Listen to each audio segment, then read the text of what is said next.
What is going on out there in Gunfighter land? Hello, and welcome to Gunfighter Life. Hope you're having a blessed day. It's Friday, so if you're in the know, you know that means a recast of an earlier episode. This one came out when I was still the commander of a tactical team to stop active shooters.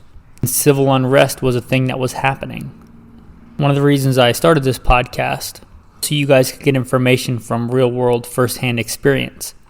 And I think that, sadly, this is germane to our atmosphere today. Who would have thought that, a few years ago that upcoming elections may mean civil unrest, or that way maybe on the verge or in the middle of now a second Cold War. But here we are. Anyway, I think this episode will be as informative today as it was then. With that, guns for civil unrest. Hello, and welcome to Gunfighter Life, podcast where we talk about being a gunfighter in today's modern world, what that means, and how to walk that out. I am your host, Michael Melito. First and foremost, I am a Christian. I make no apologies for that. It's first and foremost in everything I do, and this podcast is no different. Today's topic is going to be on gunfighting, firearms, and civil unrest. I have no idea of knowing when you'll be listening to this, but if you're listening to it at any time soon, you'll know that there's civil unrest here in America and throughout the world. So there's that.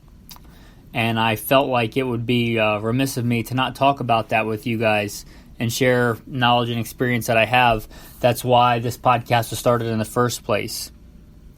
A little bit about me. If you haven't listened to past episodes, I don't do this to brag. Everything I have is a gift from God. I didn't earn it or survive by anything of my own. Everything that I have is a gift from God. All my talents and skills and experience, it's all a gift. I started shooting at a very early age. Some of my very earliest memories are of shooting. I grew up in the southeastern woodlands, hunting and fishing, shooting from a very early age. As early as I can remember, I've hunted all over this beautiful country. I've hunted whitetail on the East Coast and mule deer on the West Coast, and black bear on the East Coast, and elk on the West Coast, and wolves and bears and prairie dogs and a vast variety of things. I started competition shooting at an early age. I did my first formal competition, I believe, in 1998. Won several gold medals while I was still in school. I've competed in everything from precision rifle to practical pistol like USPSA and IDPA. I'm a state champion a couple of times over in a couple of different disciplines, Western regional champion. A little bit about, I've shot a lot of different competitions. I've competed in all kinds of things. Action pistol is my bread and butter, but I've done all kinds of things from precision rifle to muzzle loader and archery and shotgun. You name it, I've competed, even hatchet throwing. So I have a vast variety there. I joined the Marine Corps at 17. I did 2 combat tours in Iraq in the infantry as an assaultman, a specialized infantryman. I've seen combat. I was there for the initial invasion of Iraq and for the big push, 05 and 06 again. So I have a few combat tours. After my time in the Marine Corps, I went to work for LAPD. So by God's grace, I've survived carrying a gun in some of the nastiest places around the world and some of the meanest streets. I worked some of the nastiest places in LA, and by that measure, some of the nastiest places in the country, dangerous-wise, kicking down doors in both environments. So I have that experience. I also served in the U.S. Army, both full-time and part-time in National Guard. Primary MOS of infantry, hold some other MOSs. But this is Gunfighter Life, so mostly infantry. Let's see. U.S. Army, competition shooting. Full-time firearms instructor. I'm an FBI certified firearms instructor. Certified in a bunch of other 3-letter government agencies. I've been a professional firearms instructor for many, many years. For a long time, I've been a professional firearms instructor, NRA certified firearms instructor. It was my full-time profession for a while. As of right now, I am the commander of a special unit, an armed unit in a fairly big metropolitan area. I'm very blessed to be the commander of that. I won't say where or what that is because that is not affiliated with this podcast. These opinions are purely my own and are no way affiliated with the job that I do now. But I'm very blessed to be the commander of a tactical team. And as you can guess, it's a major metropolitan area. There is civil unrest here, there is rioting here, and there have been deaths here. So I'm very, very much walking out, very much armed day to day, walking around dealing with these riots, these protests that turn into riots. So that's a little bit about me, and so I just want you to know I'm not coming at this from, nothing wrong with people with opinions. Everybody has their opinions, but I'm coming at this from a real world perspective, walking it out day to day. Got a lot of experience, and hopefully I share that with you guys. Getting started, like I said, first and foremost, I am a Christian. I have other podcasts that deal with strictly preaching, called Simple Man Sermons. But first and foremost in life, you got to be right with God. That's far more important. What's the point? The Bible says if you gain the whole world and lose your own soul. So be right with the Father. I'd like to open this with just saying, like the Bible says, I don't put my trust in horses or chariots or swords or spears. And you can put that in modern terms. I don't trust in an AR-15 or in a Glock. They've both let me down. I put my trust in God and God alone. But I'll read from you Psalms 91. A little bit of comfort here before we get started. Do not be afraid of the terror by night, nor of the arrow that flies by day. Not the dread of the disease that stalks in darkness, nor the disaster that strikes at midday. 1,000 may fall at your side, 10,000 at your right hand, but it shall not come near you. Only with your eyes look and see the reward of the wicked. No evil shall befall you, nor shall any plague come near your dwelling. Those are all from Psalms 91. And this is from Deuteronomy chapter 20. When you go out to fight your enemies and face horses and chariots and armies greater than your own, do not be afraid, for the Lord your God who brought you out of the land of Egypt is with you. When you prepare for battle, the priest must come forward and speak to the troops. He will say to them, listen to me, you men of Israel. Do not be afraid as you go to fight your enemies today. Do not lose heart or panic or tremble before them, for the Lord your God is going with you. He will fight for you against your enemies, and he will give you victory. The battle is the Lord's. Never forget that. He does use men to fight, but the battle is always the Lord's. Well, let's talk about tools. This is Gunfighter Life. First and foremost, talk about skill. You're probably expecting me to go first and foremost as to what gun should I get? What gun should I get for, what's the best gun for civil unrest, for rioting? And forgive me, I'm eating peanut butter right now. I'm hungry. So I'm going to tell you the best gun that you can have for civil unrest is the one that you have right now and that you're most familiar with. Unless it's like a single shot break open 22 and that's all. I mean, that's not the best gun. But generally speaking, the best gun is the one that you have and that you know. If you don't have a lot of experience, and let's say you're a U.S. military veteran, probably the AR-15 because that's probably what you're most familiar with. Is it the end-all, be-all firearm? No, it's got its flaws, but if that's what you're most familiar with, if you know how to fix a malfunction with it, because all guns malfunction, they're mechanical devices. So the best gun for civil unrest and rioting for you is the one that you're most familiar with. It's the best one that you know. If you've been hunting squirrels, in pine trees with a 20-gauge shotgun for your whole life, the 20-gauge shotgun is probably your best tool for civil unrest. You got a good 870 20-gauge with a variety of different loads. I mean, that's damn fine. There's nothing wrong with that. So the gun that you have and you're most familiar with, that's the best gun for you for civil unrest. Next thing you need to do is make sure your gun's zeroed. If you just went out and bought your first gun or bought another gun and you haven't zeroed it, it's almost worse than a baseball bat because you have no idea where it's going to shoot. And if you're trying to shoot a bad guy and there's a bunch of innocent protesters around him and you shoot the wrong person because you didn't go out and zero your gun, that's on you. As much as it depends on you, you need to make sure that weapon is zeroed. That's the first thing every soldier, every Marine does. I mean, that's the first thing you do is zero your weapon. Don't think that a weapon comes from the factory zeroed. I've talked to people that should know better, and I ask them if they zero their gun. They're like, oh, it's factory zero. No, there's no such thing. The gun has to be zeroed for you. You have to know where that gun shoots. I'm not exactly going to get into how to do that here because I did a whole separate episode on that. You can go back and look in the archives and find my episode on zeroing. But it doesn't matter if it's a rifle, a pistol, or a shotgun. You have to zero it. And with a shotgun, you have to pattern it. And you have to do it with the ammo you expect to be using.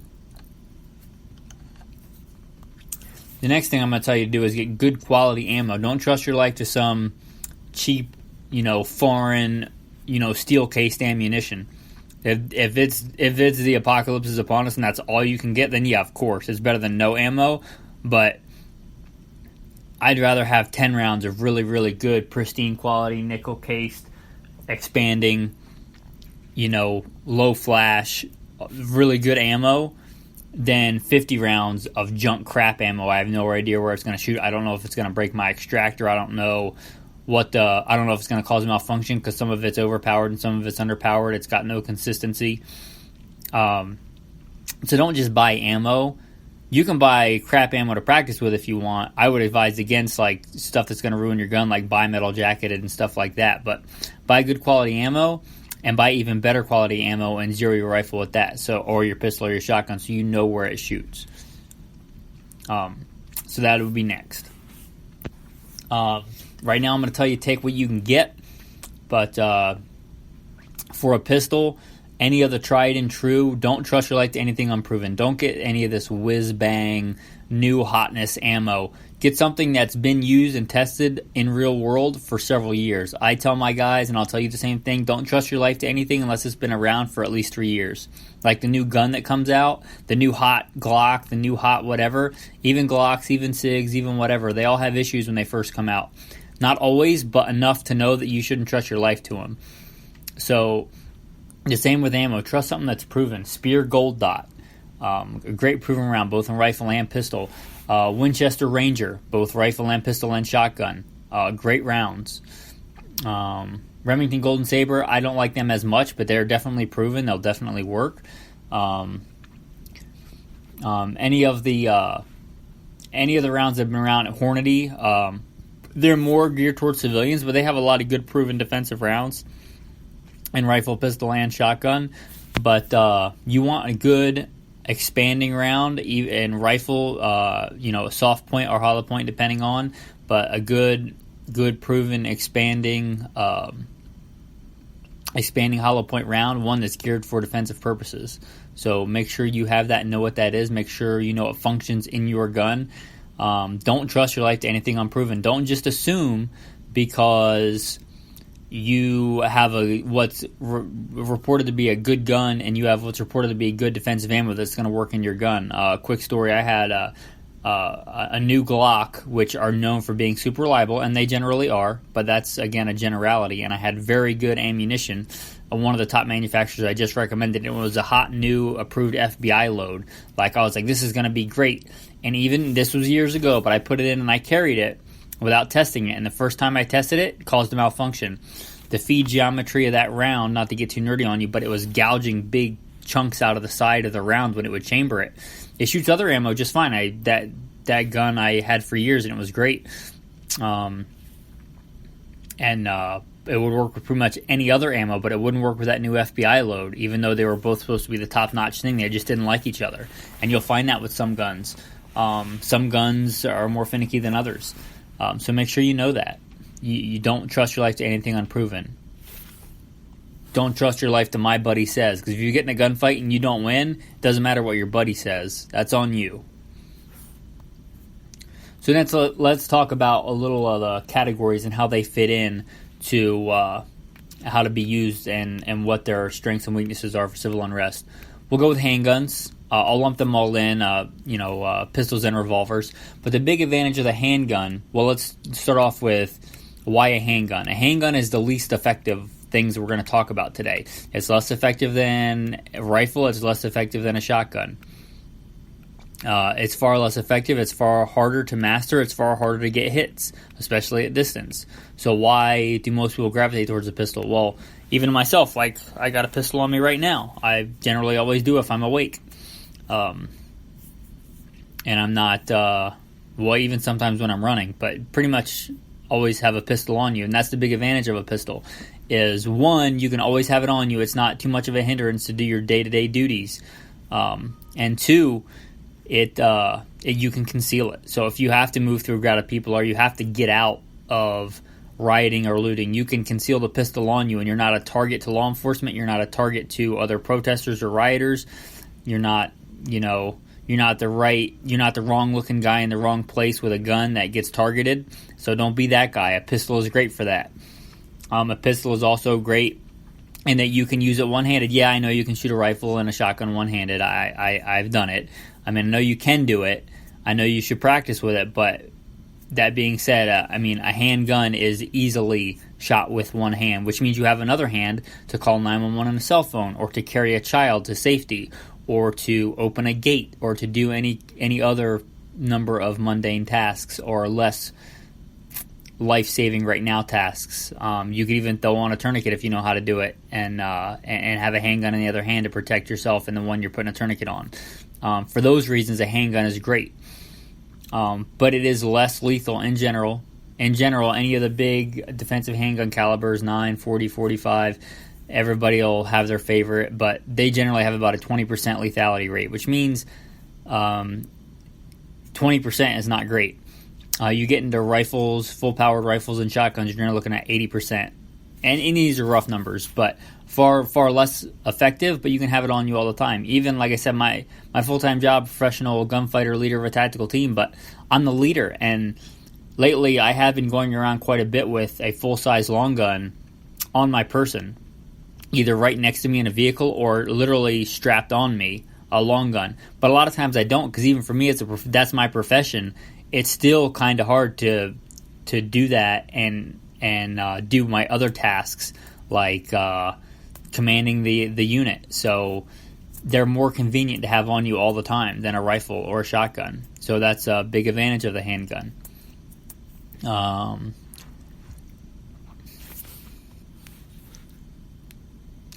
right, let's move to rifles. And I'm going to say for civil unrest,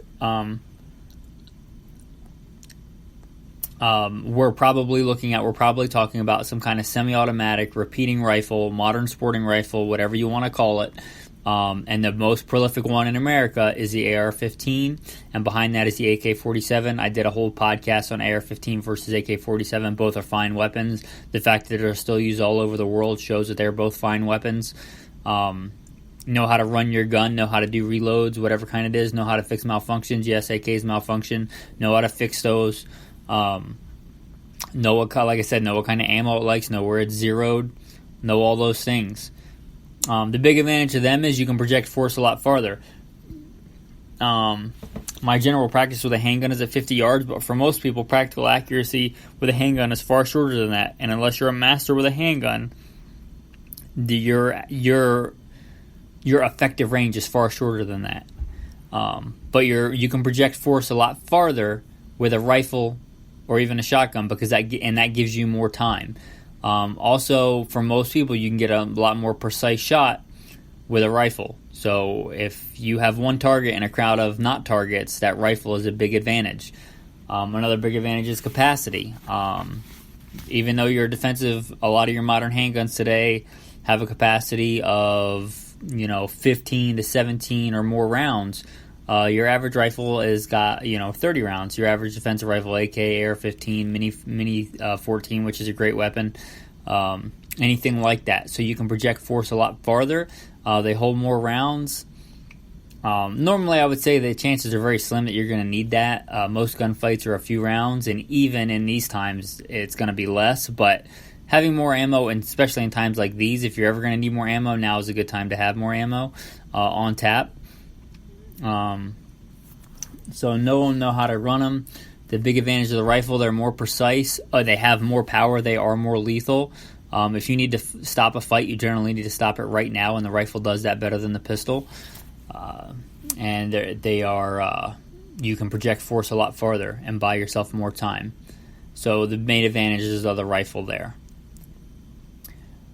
Another category of things that people often overlook today is the shotgun. I did a whole other episode on that if you want to look at it. It's called the forgotten weapon, the shotgun. But the shotguns are great. I mean, they've been used for riots for a long time. One of the great things about the shotgun is you can use less lethal rounds. They still have the potential to be lethal, but you can use less lethal rounds. Rubber buckshot, beanbag loads, they are effective. Like I said, I was in law enforcement for quite a while. They are quite effective. Less lethal rounds, they are quite a deterrent. They're not 100% effective, but I mean, no firearm is 100% effective. But if you want to dissuade people without killing them, because we should never want to kill somebody unless we absolutely have to, they are good for that. So the shotgun is good for that. The shotgun is very versatile. It's a very good gun. It has a very wide variety of loads. Anything from birdshot for taking things as small as quail or chipmunks all the way up to an elephant. All the way up to a grizzly bear in Alaska. Most guides in Alaska that need protection from grizzly bears, they carry a 12-gauge shotgun with slugs. So you have a wide variety there. And go and listen to another podcast if you want to know all about shotguns. If you want to listen to that episode all about the shotgun, all about the forgotten weapon, the shotgun, you can go ahead and listen to that. But a big advantage in uncertain times like these in civil unrest is multiple projectiles.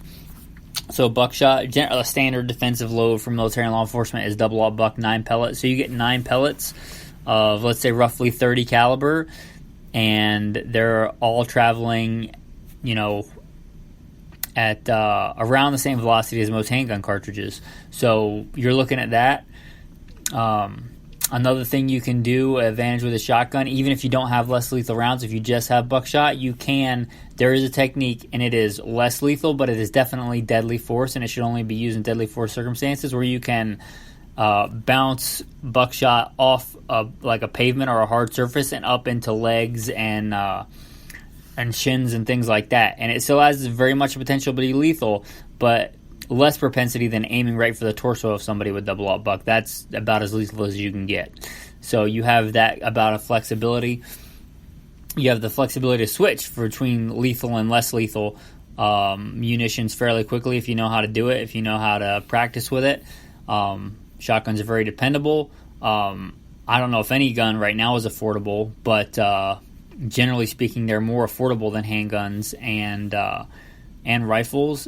And they are the most lethal statistics-wise. Like with the slugs or buckshot, they are the most lethal small arm most common people have. Everybody wants the AR-15 or whatever because it's the new. It's not even new. It's from the 1950s, but it's like the sexy thing you see on TV or whatever. But the shotgun is more lethal. Even a 20 gauge, it's more lethal.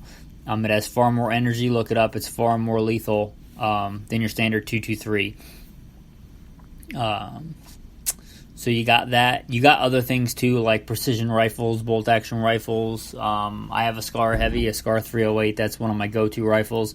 But those are really more specialty things for special missions. So those are the big ones that we'll talk about. That I have talked about: the rifle, the pistol, and the shotgun. They all have strengths and weaknesses. I would advise you to have one of everything. If all you have is a Ruger 1022, or a pump action shotgun, or a Heritage Rough Rider 22 revolver, then you practice with what you have. Make sure your gun is zeroed. Make sure you're dry firing. If you're stuck at home with the COVID quarantine or whatever, once your rifle is zeroed, you can do a lot of practicing at home. Things you should be practicing, more important than your hardware, practice getting your gun, whatever gun it is, from where it normally is, whether that's in a case or whether that's in a holster on your hip. Practice getting the gun on target and getting a first round hit quickly as you can do it. Don't worry about what other people can do. Worry about what you can do. As quick as you can get that first round hit on target, that's a fundamental skill that you need. Always practice your fundamentals: sight alignment, sight picture, trigger control, holding the gun steady, and manipulating the trigger without moving the gun. Practice your fundamentals first and foremost. But after that, practice getting that first round hit on target. In any gunfight, generally speaking, the first person that gets a good, not always, but generally, if you get the first good hit on target, you win. So practice that. That's a fundamental skill. Whether it's your pistol from the holster, whether it's your rifle from the low ready, practice that skill. You also want to practice, especially in times like this in civil unrest, target transitions, moving from one target to another, scanning with your weapon. Things you should always be practicing, but like I said, practice the fundamentals and practice getting that gun into action and on target quickly. All right, guys, I guess that's all I got for firearms and civil unrest. Be safe, pray. Being right with God is much more important than being safe in this world. But be safe out there, and I guess continue to be a gunfighter. Thanks. Have a blessed day.